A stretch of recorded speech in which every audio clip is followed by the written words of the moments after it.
en sorte que ce ne soit pas une prise d'otage. Donc je vais être bref. Si jamais c'est pas le cas, ben, vous me le ferez remarquer.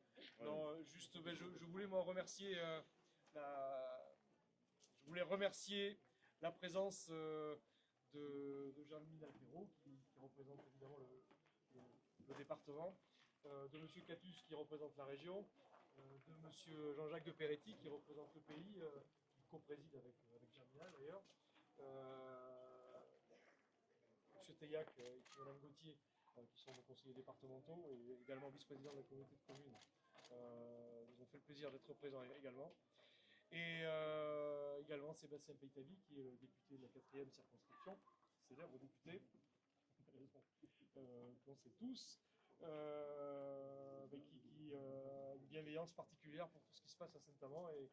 Et on le remercie de sa présence et de sa curiosité, de son intérêt. Cette journée, je l'ai déjà dit tout à l'heure, elle est importante parce que c'est le lien entre l'histoire et notre actualité, puis un petit peu notre futur. C'est aussi le symbole de la synergie qui peut exister à Saint-Amand, puisque cette journée, elle s'est organisée grâce à l'engagement de plusieurs associations qui sont présentes à Saint-Amand depuis de longue date. Monsieur Jean-Luc Soulet, président du Festival du Périgord Noir, est présent également. Depuis une quarantaine d'années, le festival est ancré à Saint-Amand. Vous êtes présents tous les ans avec les masterclass. Cette année, vous nous avez fait l'honneur d'organiser le concert d'ouverture. Et en partenariat, on a organisé ce superbe concert auquel nous avons pu assister ce matin, gratuit, de polyphonie médiévale et contemporaine. Dont on a pu tous, vraiment, je pense, goûter de la qualité. Et le souvenir, je crois, restera vif. Voilà. Merci Jean-Luc. C'est aussi l'association Les Voyageurs de mots de Basse, qui ont travaillé à l'écriture, à la production d'une déambulation théâtrale. Donc je remercie Christian Taponard, qui en est un des animateurs, et qui y apporte une caution évidemment artistique et professionnelle qui y apporte une grande qualité. Je salue aussi l'ensemble des acteurs et des bénévoles qui y ont donné la main et voilà, qu'on accueille depuis quelques années aussi, des résidences, des spectacles. Les Amis de Saint-Amand-de-Coly, évidemment, association voilà, incontournable en ce qui concerne sans voix, oui, je crois que c'est Germinal qui m'a donné son petit chat. Association qui œuvre depuis une cinquantaine d'années pour la préservation du patrimoine. Ils ont joué un rôle important dans la sauvegarde du vieil hôpital. Ils jouent un rôle important dans tout ce qui est médiation, recherche et mise en valeur de l'abbatiale, à travers leurs présidents successifs. Aujourd'hui, Pierre-Marie Blanc, archéologue de métier, apporte beaucoup à travers ses travaux. L'ensemble de l'équipe associative qui est autour de lui aussi apporte beaucoup. Certains sont membres du conseil municipal, que ce soit Jean-Baptiste Sessac, qui en est secrétaire, Martine Lasserre, qui en est également volontaire. Voilà. L'ensemble de l'assaut voilà, joue un rôle extrêmement important. Cette année, ils ont été partie prenante dans la mise en place d'une programmation démesurée, gigantesque, avec plein d'événements culturels qui ont fait que Saint-Amand a cassé les pieds un peu à tout le Périgord Noir. Là. On a produit beaucoup de choses, et de qualité. C'est grâce à eux. Ils ont participé à la création de cette revue Sédiment avec Romain Mondonneau. Il est là, Romain, il est parti, il est là. On sait plus où il est. Et donc voilà, ça a été. On cherchait à avoir quelque chose, une création qui puisse marquer les 900 ans. On s'est dit planter un arbre. Bon, les arbres c'est fragile avec le réchauffement climatique. Une œuvre d'art contemporain, bon c'est compliqué, il faut en parler. Il faut négocier où on va la mettre, il faut trouver l'artiste, le sens soit compris de tous. Et puis est arrivée l'idée de créer cette revue-là, donc un sédiment consacré à l'abbatiale, donc à son histoire, à tout ce qu'il peut y avoir autour. Et donc effectivement, voilà, cet objet aujourd'hui, ce livre, il existe et on aura atteint notre objectif, je pense, avec ce travail. Donc je remercie... Pardon? Oui, je remercie les amis de Saint-Amand d'être à cette initiative. Il y a également aussi une exposition photo qui retrace un petit peu les souvenirs que les habitants de Saint-Amand avaient à leur disposition. Voilà, c'est une manifestation populaire de ce que peut représenter l'abbaye à Saint-Amand. L'abbaye, c'est un lieu particulier, c'est un lieu religieux qui est la propriété de l'Église, mais on a tous notre rapport particulier avec ce propriété de la commune. Merci Claude. On a tous un rapport particulier et différent avec ce bâtiment. Voilà. C'est un bâtiment qui domine un petit peu notre village, et moi je le regarde un peu comme un Pyrénéen pour regarder son sommet. C'est quelque chose qui est là depuis 900 ans, pas depuis des millénaires. C'est pas géologique, c'est la main de l'homme, mais voilà, tous les habitants de la commune y ont vécu des moments importants, des baptêmes, des mariages, des enterrements depuis plusieurs générations. Voilà, on peut imaginer que certains d'entre nous ont des aïeuls qui ont travaillé aussi, comme certains ont travaillé à la construction du tunnel il y a un petit siècle. Hein. C'est un petit peu plus récent. Donc voilà, c'était important que chacun puisse se retrouver dans les différentes manifestations qu'on a pu créer. Ces travaux se sont réalisés grâce au concours évidemment de l'État. C'est 1 400 000 € de travaux étalés sur une dizaine d'années, 2 ans de diagnostic et 8 ans de travaux. La DRAC nous a accompagnés, donc l'État à hauteur de 50%, et le département et la région nous ont accompagnés à hauteur de 15%. Donc la commune a eu 20%, c'est-à-dire un peu plus de 500 000 € à financer pour ces travaux. Voilà. Donc c'est quelque chose qui est terminé maintenant, mais il faut qu'on réfléchisse maintenant à l'entretien des remparts, peut-être, puisque les remparts sont en train de se végétaliser, il y a des noisetiers qui poussent, des pruniers, donc c'est peut-être la prochaine tranche des travaux, il faudra se pencher sur les remparts. Voilà. Le tiers-lieu où nous sommes, c'est un projet aussi important. Je vous ai expliqué tout à l'heure quelle a été son origine, sa genèse. C'était les travaux qui devaient être financés, qui devaient représenter 250 000 € de travaux à l'origine. Et puis, en fait, il a fallu changer la chaudière. Et qui change la chaudière? Mais un nouveau système de production de chauffage. Pour pouvoir être accompagné financièrement, il a fallu isoler ce bâtiment. En fait. Donc, du coup, il a fallu changer toutes les fenêtres, il a fallu isoler tout le bâtiment et il a fallu acheter un système de pompe à chaleur relativement onéreux. Et on a à peu près multiplié par 2 notre plan de financement. Et donc, d'un financement qui n'était assumé que par le leader, via le pays, en fait, on a dû solliciter tous nos partenaires habituels. Et le département a répondu présent, évidemment. La communauté de communes a répondu présente. Et je tiens absolument à m'excuser auprès de Monsieur le Président de la communauté de communes, auprès de Philippe. J'ai commis une petite erreur en faisant le carton d'invitation. J'ai oublié la communauté de communes. Alors voilà, c'est un petit peu embêtant, d'autant que la communauté de communes avait participé à hauteur de 5%. Voilà. 5% pour les travaux d'investissement et, qui plus est, un fonds de concours de 50 000 € pour participer au rachat des bâtiments. Donc la communauté de communes aura participé à hauteur de 76 000 € sur ces travaux. C'est extrêmement important. On ne le dit jamais assez, la communauté de communes est un partenaire important pour l'investissement des communes. Le CFE est perçu maintenant par la Comcom. La taxe d'habitation est perçue par la Comcom. On peut parfois regretter que ces impôts directs ne soient plus à la disposition des mairies pour investir, mais il faut savoir qu'en Vallée-les-Airs, en Vallée de l'Homme, la communauté de communes procède à des fonds de concours qui vont dans le sens de ce que les communes souhaitent développer. Donc, effectivement, si j'ai oublié de mentionner Philippe, c'est plus par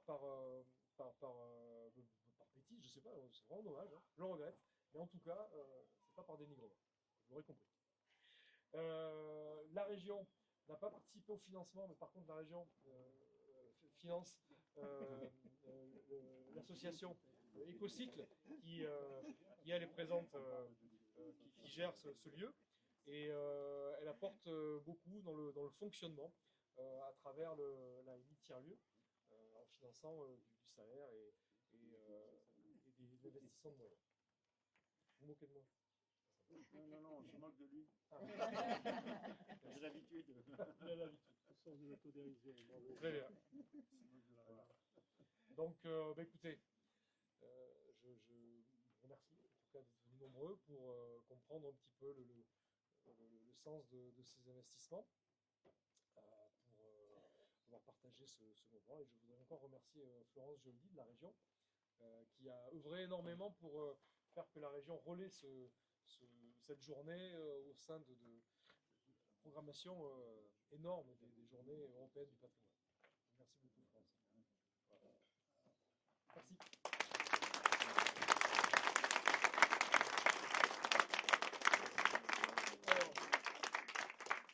La communauté de communes a quelque chose à dire. Tu as tout dit. Bon, je représente effectivement Philippe Lagarde avec Florence, on est tous les deux vice-présidents à l'Interco. Juste pour dire qu'effectivement, la communauté de communes n'a pas à financer ce type de projet, bien évidemment, mais on a décidé donc en bureau de faire ce qu'on appelle des fonds de concours, comme tu l'as expliqué. Alors je pense par exemple à la rue Jean Jaurès à Montignac, où on a donné un fonds de concours. Je pense à la piscine de Montignac, à la gendarmerie du Bug. Donc à chaque fois, il y a un dynamisme de l'Interco et qui accompagne toutes ces communes, parce qu'on sait très bien que c'est très difficile de joindre les deux bouts, de faire un plan de financement. Donc la communauté de communes, tant qu'elle peut, tant qu'il y a suffisamment de ressources, donc essaie de mettre en place des choses. Donc ici, effectivement, il y a eu 50 000 € qui ont été attribués. J'étais à la réunion quand on a discuté avec Philippe. Et il y a aussi 20 000 qui viennent du contrat territorial. Donc là, c'est un petit peu différent. C'est un contrat qui lie le département et les intercos. Et dans ce cadre-là, il y a le fameux 5% que l'on peut donner effectivement dans les communes pour certains projets d'envergure un peu plus importante. Si vous voulez. On le fait aussi pour la Jean Jaurès, on le fait pour la piscine, en fait. Donc ça représente plus de 20 000 €. Voilà, ça fait un total de 70 000 €, ce qui représente quand même une somme non négligeable de la part de la communauté de communes. En tout cas, félicitations pour tout ce que vous faites sur cette commune qui est très dynamique. Moi, j'adore venir à cette aventure. Et c'est vrai que chaque fois qu'on voit cette immense abbaye, on se sent tout petit et très humble. Voilà, bravo à tous.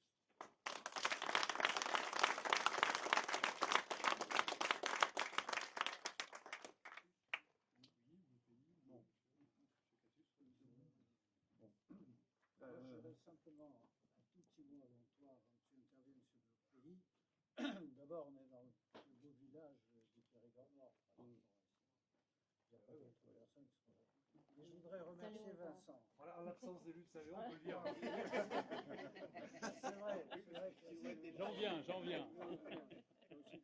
Non, Les déserts. non, je voudrais simplement, en tant que président du pays, remercier Vincent qui a pris en charge tout le programme Leader, qui est un programme extrêmement compliqué, non pas par nature, mais parce que toutes les communes du pays du Périgord Noir veulent bien sûr adresser leurs projets au leader. Et il doit arbitrer. Et il doit juger avec bien sûr un comité de pilotage, un GAL comme on dit. On doit juger de ce qui peut être proposé au pays du Périgord Noir pour soutenir le leader. Et je voudrais vraiment le remercier devant vous tous parce que ce n'est pas une tâche facile. Tout le monde demande. Et il faut arbitrer. Alors, merci Vincent pour le pays. C'est pour ça que j'ai plus de mémoire, peut-être. C'est difficile. Jean-Jacques de Peretti a oublié de vous dire quelque chose, c'est que quand on a parlé des losiers tout à l'heure, on se regardait. Avec le pays, on a essayé, dans le cadre de l'aide au patrimoine et aux métiers du patrimoine, on a créé une maison des métiers du bâtiment au lycée, Petit-Ordi, et on avait ouvert une section Lose. Et on a eu 5 apprentis qui ont démarré, vous le savez, on a eu 5 apprentis qui ont suivi la formation, etc., etc. Mais malheureusement, aucun d'entre eux n'a passé l'hiver. C'est pour dire à quel point ce métier est complexe intellectuellement et difficile sur le plan physique. Moi, je ne veux pas être long, je veux simplement dire à Vincent aussi qu'on est heureux de revenir à Saint-Amand, parce qu'on y vient, on y revient. Pour ma part, pas depuis 900 ans, mais quand même très très souvent. Ça va être bientôt, oui. Depuis plus de 40 ans, depuis plus de 50 ans. Et puis, vous dire aussi que les journées du patrimoine en Périgord, c'est quelque chose de très riche, parce qu'on ne sait plus où donner de la tête. Hier, on a commencé à Biron, où on a pu réinstaller une œuvre, la mise au tombeau, après avoir installé la Pietà il y a 1 an, une œuvre que les Américains nous avaient achetée en 1905 ou 6 ou 7, et qui est entreposée au Metropolitan Museum à New York. On avait essayé, la France, de récupérer cette œuvre, ou du moins de récupérer une copie de cette œuvre dans les années 50. On n'a pas réussi parce qu'à l'époque, il fallait mouler les œuvres pour pouvoir les refaire, les reproduire.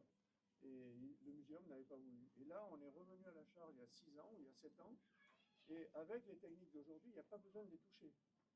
Il suffit de les photographier dans tous les sens avec des appareils spéciaux, et on est capable de les refaire. Et là, le muséum, pour un prix tout à fait abordable d'ailleurs, ils ont accepté, on s'est fait aider par Jacques Lang d'ailleurs. C'est assez rigolo parce qu'il y a 20 ans qu'il est plus ministre de la Culture, mais tout le monde à l'étranger croit que c'est toujours lui. D'ailleurs, le ministre de la Culture, Frédéric Mitterrand, disait, quand on m'appelle Monsieur le ministre, je me retourne toujours parce que j'ai l'impression que Jacques Lang va arriver derrière moi. Bon, c'est une anecdote, mais on a installé cette œuvre, et cette œuvre, elle a été reproduite aux ateliers des facsimilés de Montignac, et les 2 personnes qui sont venues, hein, Griffithsman, qui est le responsable du département du Moyen-Âge au muséum, est venu avec son adjointe Christine, et ils ont trouvé ce travail absolument remarquable. Et puis, ce matin, j'étais à Lerme.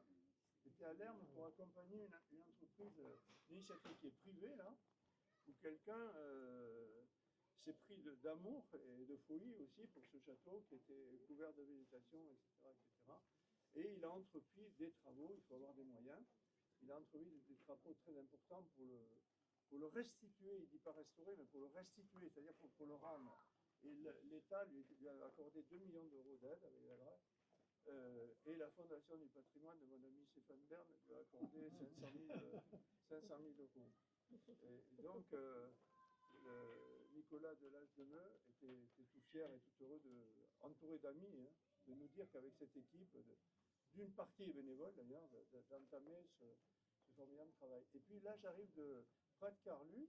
Alors, ça a l'air tout petit, mais c'est pareil. À Prat-Carlu, il y a une église absolument magnifique, une petite église magnifique dans le bourg. Et le maire a entrepris de refaire le bourg comme on le fait. Et aujourd'hui, on ne met pas du béton, on végétalise, on met des arbres, on met du gazon, etc. Et il a eu la bonne idée de demander à 3 artistes du village de faire une œuvre qui a été dévoilée, personne ne l'avait vue, sauf le maire, sur le thème citoyen du monde. Et c'était vraiment très sympa. Je veux vous dire aussi que ce travail, c'est aussi les journées européennes de la culture et du patrimoine. Et le patrimoine relie les hommes, on le voit bien à travers les générations, mais il relie les hommes aussi entre les pays. Et c'est pourquoi l'Union européenne, après la Deuxième Guerre mondiale, a mis en place des sentiers culturels européens. Il y en a 42, j'ai l'honneur d'en présider un, qui s'appelle le réseau CARP, c'est les chemins de l'art pariétal en Europe. Et on aura dans 3 jours à Budapest l'Assemblée générale de ces chemins. Et chaque année, on échange des expériences avec des pays européens qui ont essayé d'ouvrir des thèmes culturels aussi divers que de la musique, que la peinture, que le patrimoine bâti, mais aussi que l'huile d'olive ou la vigne, par exemple, des choses qui unissent les gens. Et la réflexion qu'on se faisait ce matin, c'est que, en vérité, avec le patrimoine, où qu'on voyage, eh bien, on voyage à travers la vie de ceux qui nous ont précédés sur Terre. Dans ces 3 voyages qu'on a fait aujourd'hui, tout le monde m'a dit, le patrimoine, ça permet aux gens de se retrouver et ça crée des ponts entre les générations et entre les gens. Et les gens me regardaient fixement quand ils me disaient ça. Et je me suis dit, mais il parle pour moi ou quoi là? Et en vérité, oui, c'est vrai. Oui, c'est vrai. Avec le patrimoine, on crée des ponts entre les gens. Et vous savez que les ponts en Périgord, on aime ça. Voilà. Bonne soirée à tous.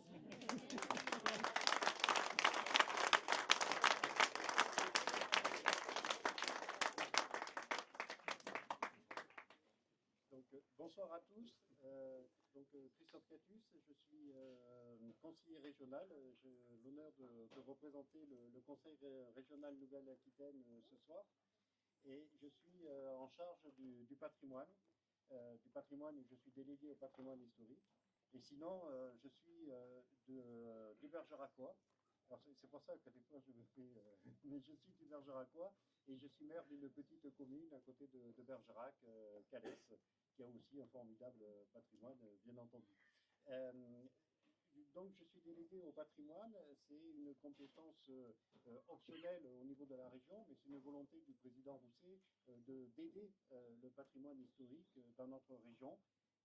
Au total, sur les 12 départements, il y a un peu plus de 6000 monuments protégés qui soient classés ou inscrits. Et sur les 6000, on en a pratiquement 1 millier en Dordogne, pour rejoindre les propos du président, toute la richesse patrimoniale donc, de notre département. Donc ceux qui ont la compétence obligatoire, ben, c'est la DRAC, hein, donc on travaille aussi dans le sillage de la DRAC, avec ben, les partenaires, que ce soit les départements, que ce soit les collectivités locales, mais aussi la Fondation du patrimoine. Et voilà, ben, quand il y a un ouvrage à réhabiliter, eh bien, on se met autour de la table et on travaille ensemble, comme cela a été fait, monsieur le maire, ici, pour cette remarquable valorisation, réhabilitation de cet ensemble architectural et monumental. Et là, donc, au niveau de la région a pris toute sa part, hein, comme les autres partenaires, à hauteur de 168 000 euros, ce qui est quand même une somme importante, au même titre que les autres partenaires. Pour vous dire qu'effectivement, et ce qui est important aussi ici, c'est que non seulement il y a un magnifique bâtiment d'une valeur historique inestimable, mais il y a aussi des personnes et des associations qui sont là pour faire vivre ce patrimoine. Et c'est l'association en particulier des Amis de Saint-Amand-de-Coly qui sont là pour mettre en valeur ce patrimoine, pour l'animer, pour faire la médiation. Et ça, c'est un atout considérable. Ce n'est pas le cas partout, mais là, c'est un atout considérable. Et c'est la raison pour laquelle la région aussi finance cette association et en particulier cette journée. Parce que ben voilà, ça aide à faire vivre le patrimoine local. Voilà, je ne serai pas plus long, juste vraiment pour vous féliciter, monsieur le maire, féliciter votre équipe, féliciter l'ensemble des intervenants. Effectivement, c'est le patrimoine, on pourrait en parler longuement, mais je pense qu'effectivement, la bonne parole, c'est de dire que le patrimoine, ben, ça nous rassemble. Et on a besoin, effectivement, d'éléments qui nous rassemblent et qui œuvrent à la cohésion aussi de notre collectif. Et donc, c'est pour ça qu'il faut vraiment en prendre soin. Et je crois que c'est ce qui se passe ici. Et pour conclure, je dirais simplement, le poète a dit « Le monde a la beauté du regard qu'on y porte ». Et bien ici, on peut dire, monsieur le maire, à Saint-Amand-de-Coly, le patrimoine a la beauté du regard qu'on y porte. Merci beaucoup. Je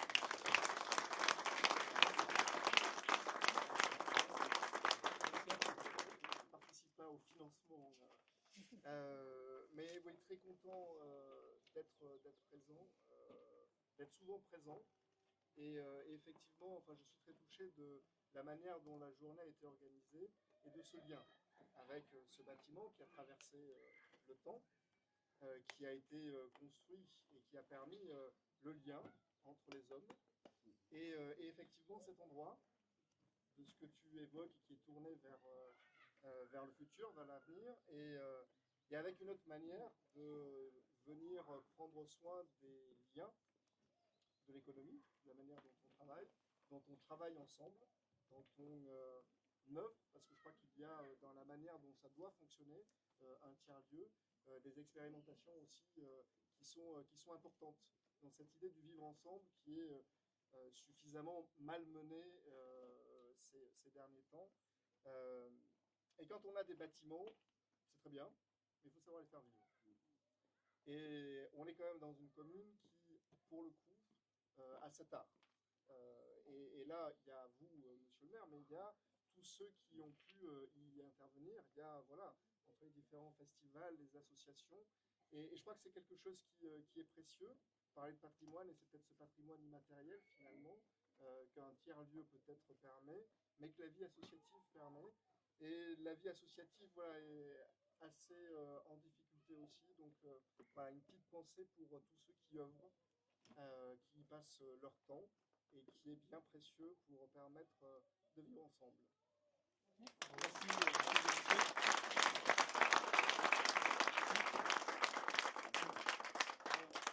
Avant qu'Anita nous présente ce qu'elle a préparé pour le défilé, je voulais dire, il y a le patrimoine, il y a aussi le patrimoine naturel. Naturel. Tout à l'heure, je remettrai à Germinal un pot de miel que les abeilles de nos deux ruches cheminées ont produit. Alors pas cette année, mais l'année dernière. Donc des ruches cheminées qui avaient été financées grâce au financement du budget participatif. Voilà.